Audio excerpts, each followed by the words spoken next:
Ó, a pedreira vem pertinho. Nossa, se a Anne estivesse aqui, quando ela não fosse lá da água lá, não ia sossegar. É porque é igual peixe, não é? Aquela cachoeira é muito bonita. Cadê a cachoeira? Ali a cachoeira. Eu ia deitar lá. Gente, Ai, olha. não gosto de água gelada. A cachoeira aqui assim, ó. Na direção do meu dedo. Olha ali, olha. Olha, que lindo. É, tem que fazer.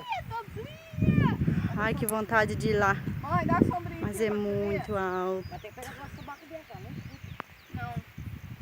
Vai, mas vamos descer. Ai, meu Deus do céu. Deus é lindo, lindo, lindo. Ai, que beleza. Davi, peguei essa sombrinha. Olha, gente. É lavoura de pimentão. Isso vai ficar lindo depois.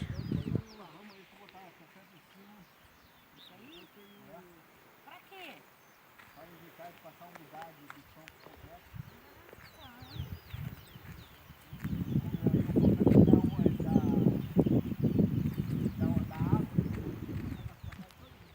Olha a natureza como é linda.